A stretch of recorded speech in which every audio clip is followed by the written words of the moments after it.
Le Nouvel Esprit Public, Philippe Meyer, bonjour.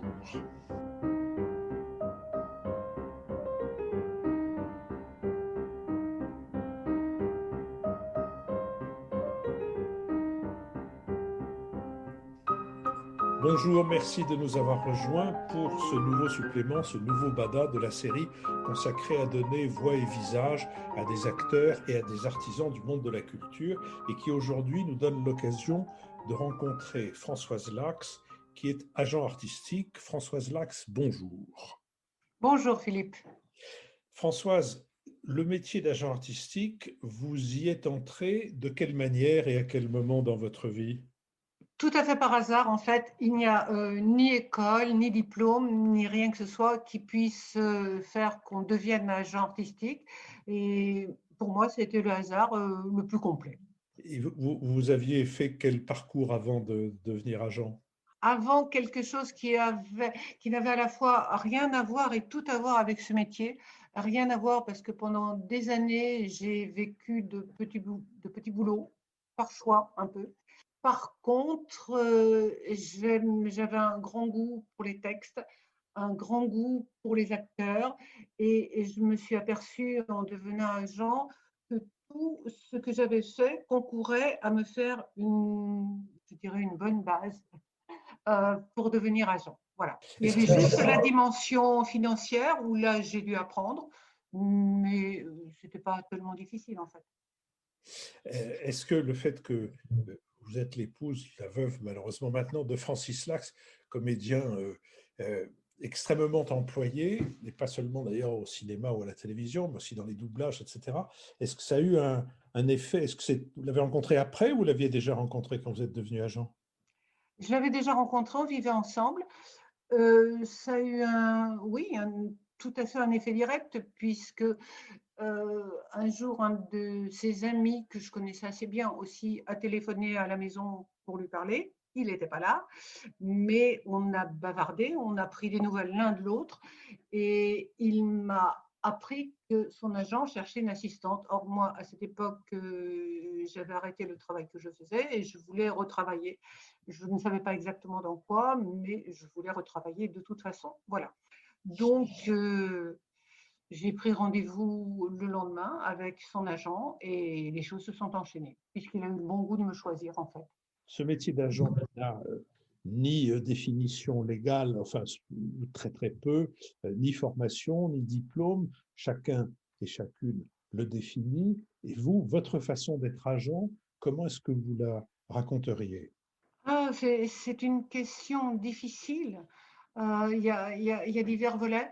Je pense il y a une fonction de conseil, peut-être, ou d'avis à donner pour ceux de mes comédiens à qui on propose des choses.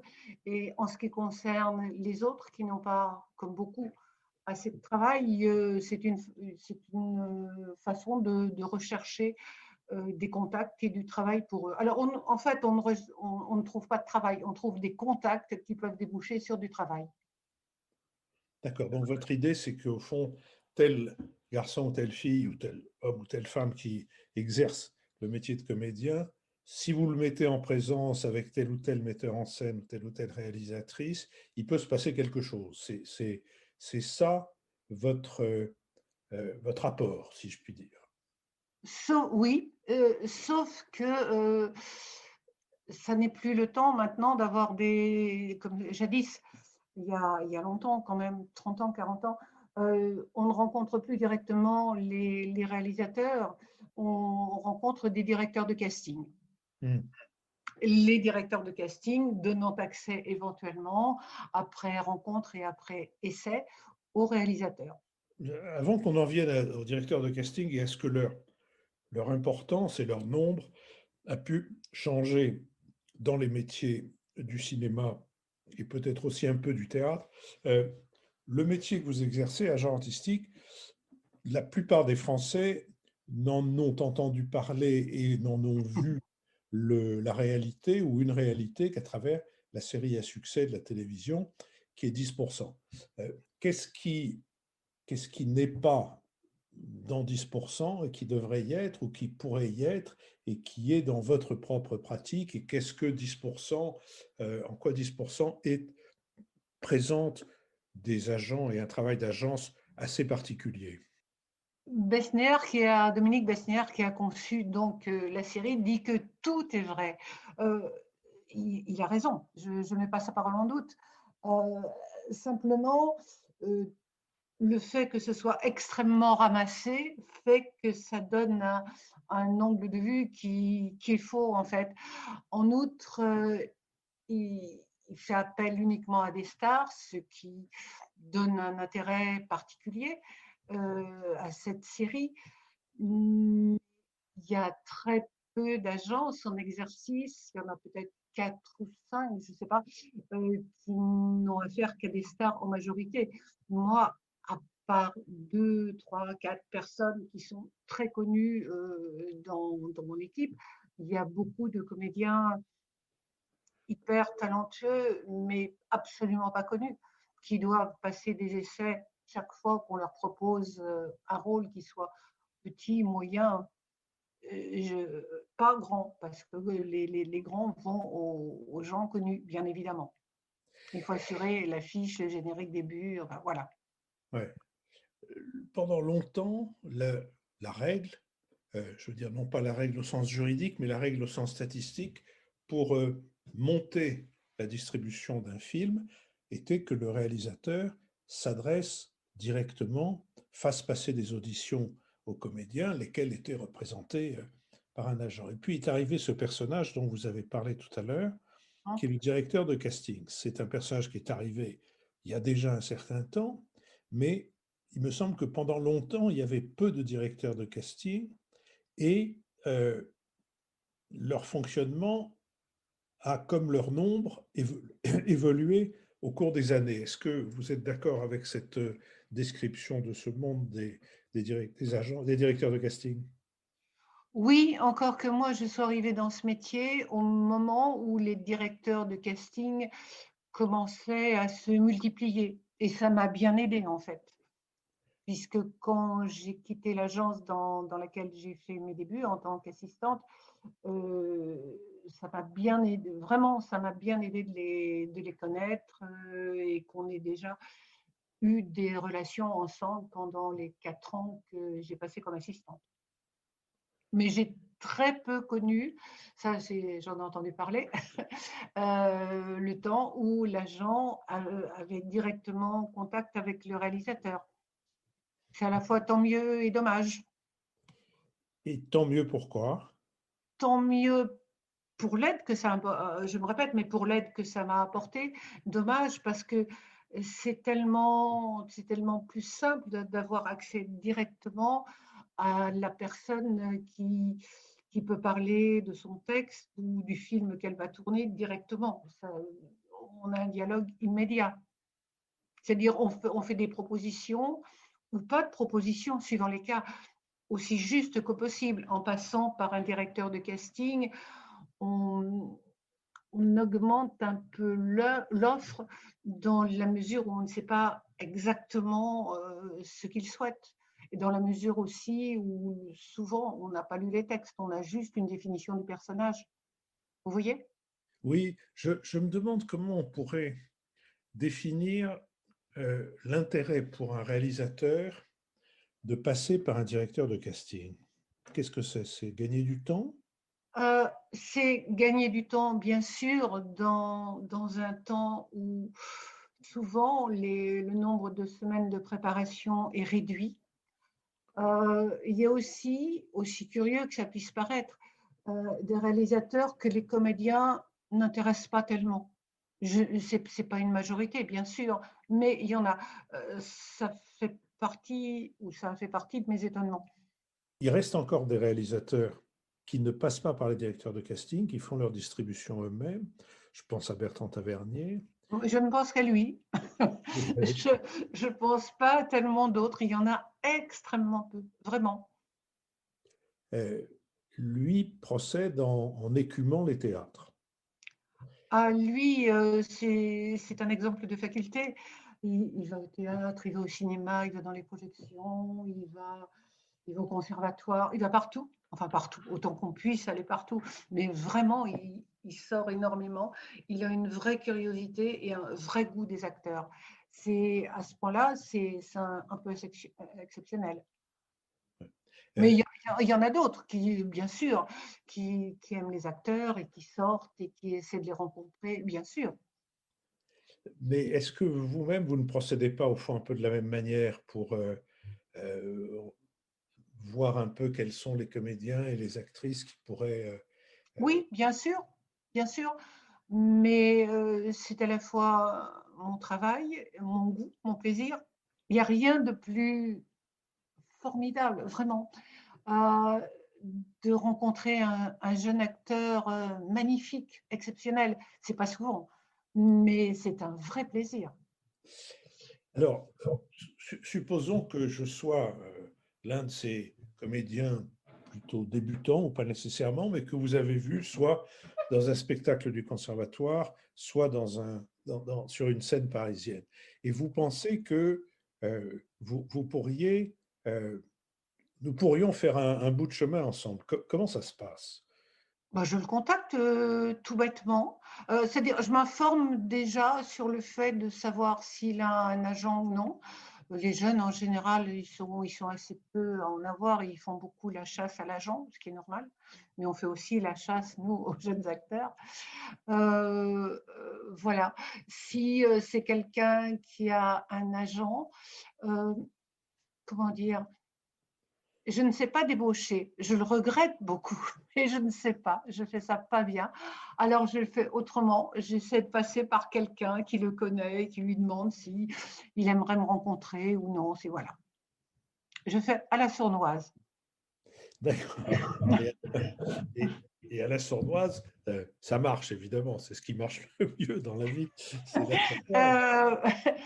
Euh, je sais pas. Oui, ça peut marcher. Ça peut marcher. Ensuite, qu'est-ce que vous devez lui dire de ce qu'il ou elle peut attendre de vous?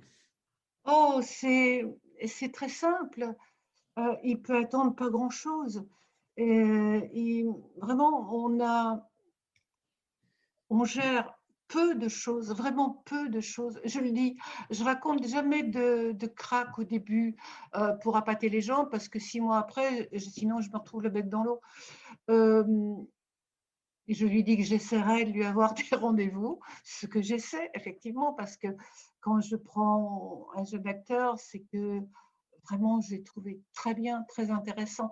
Quelquefois, forcément pas fini du tout, avec plein de progrès à faire, mais avec, comment dire, le, le truc en plus que je ne saurais pas définir, qui m'accroche, ouais, qui me séduit, qui m'intéresse.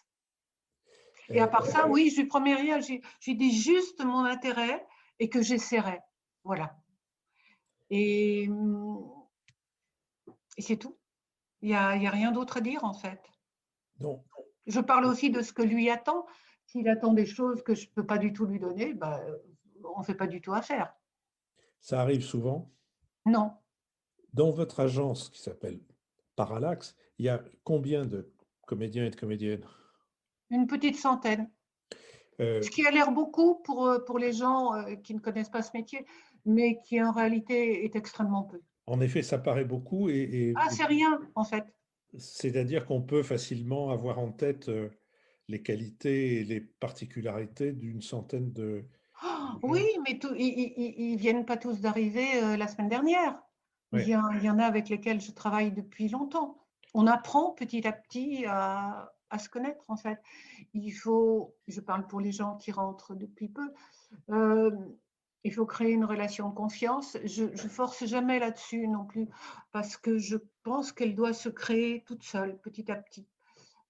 Qu'il faut voir que l'un et l'autre, comment l'autre travaille, c'est tout. Et après, ça se crée ou ça ne se crée pas. Pour mieux comprendre le métier qui est le vôtre, est-ce que vous pourriez raconter une journée type ou une semaine type, en dehors évidemment de la période dans laquelle on est en ce moment, qui ne ressemble à rien et qui, j'espère, Quoique, ça ressemble assez aux semaines ordinaires, sauf qu'il y a une moins grande quantité de travail. Une journée type, une semaine type, Il y a des lectures de scénarios pour les gens auxquels on propose des choses, les quelques personnes auxquelles on propose des rôles et des textes dans mon équipe. Il y a des réponses au casting. Il y a tous les téléphones pour faire les rendez-vous à faire, mais là, en général, c'est pas moi qui les fais, c'est Déborah, ma collaboratrice. Qu'est-ce qu'on fait encore? Il y a les lectures de contrats, les négociations de contrats, qui ne sont pas très, très difficiles, sont quelquefois un petit peu longuettes quand les productions demandent que je demande un peu trop de sous, mais non. Mais en même temps, je trouve que parler d'argent, c'est très rigolo. C'est comme un jeu, en fait. Il faut savoir jusqu'où on peut aller trop loin. C'est rigolo, vraiment. C'est comme jouer au Monopoly. Pareil, c'est un jeu, ouais. Et quand on est avec quelqu'un qui s'amuse bien aussi, c'est agréable à faire. Ça Tu- décomplexe totalement vis-à-vis de l'argent dans la vie. C'est-à-dire, là, on ne parle pas pour soi, encore que. On facture 10% de ce qu'on a négocié. Mais il y a beaucoup de gens qui ont de la gêne, comme ça, dans la vie, à parler d'argent, pas dans le métier, bien sûr. Et moi, ça m'a totalement décomplexée. Et en outre, je vous dis, c'est marrant. Voilà, c'est marrant. Dans l'évolution du métier, des métiers autour du vôtre, comment trouvez-vous qu'a évolué le monde de la production, pour commencer, et pour commencer le commencement, le monde de la production dans le cinéma, avant d'en venir à la télévision? Je ne saurais pas vous répondre, je ne saurais pas. Parce que tout à fait à mes débuts, quand j'étais assistante, je ne m'occupais pas de ça du tout. Je n'ai pas cherché à comprendre tout de suite. J'ai eu tellement de choses à apprendre tout d'un coup, euh, d'autant plus que j'étais dans l'agence de quelqu'un qui m'a... j'ai dû tout apprendre toute seule, en fait. Il m'a lancé tout de suite dans le grand bain. En même temps, c'était très, très bien. Mais au début, c'était un peu difficile. Mais après, j'avais beaucoup de liberté pour faire ce que je voulais. J'apprenais petit à petit, voilà. Mais c'était très bien. Donc, j'ai appris beaucoup d'un coup. Et je ne m'occupais pas du tout dont les choses se faisaient au niveau des productions. Et après, écoutez, je ne trouve pas que ça ait tellement changé. J'ai pas vu trop de différence. Sauf que, quand même, il y a une dizaine d'années, ça doit faire une dizaine d'années maintenant, tout d'un coup, les cachets ont vachement baissé, vachement. J'imagine donc qu'il y avait quand même moins d'argent. Du côté de la production de fiction à la télévision, elle a, en tout cas, au moins quantitativement, elle a beaucoup progressé. Et donc, Incontestablement, bien sûr. est-ce que là aussi, les directeurs de casting ont la haute main sur les distributions ou est-ce que Bien sûr. ça ne fonctionne pas différemment du cinéma? Oui, de toute façon, les directeurs de casting ont la haute main, enfin la haute première main. Après, ce sont les chaînes qui décident, et même pour des rôles vraiment pas importants. Et on a relativement souvent l'impression que les décideurs ne sont pas forcément les plus compétents artistiquement. En plus, je pense que quand quelqu'un emploie un réalisateur, c'est pour de bonnes raisons, j'imagine. Et dans ces bonnes raisons, il devrait y avoir le fait de lui faire confiance sur sa distribution. Or, ça n'existe, mais absolument pas. Du côté des comédiens et des comédiennes, et notamment de celles et ceux qui sont dans votre agence, euh, est-ce que vous avez vu d'abord leur origine changer, différer, s'élargir, se rétrécir depuis que vous avez commencé? Leur origine, Leur origine sociale, leur origine, les raisons pour lesquelles ils viennent chez vous, enfin pour lesquelles ils viennent vers ce métier. j'ai l'impression qu'il y a quantité de gens, euh, je parle de jeunes, qui veulent faire ce métier, mais peut-être pas tous pour des bonnes raisons. Il y a des gens qui veulent devenir stars, ça ne veut rien dire ça.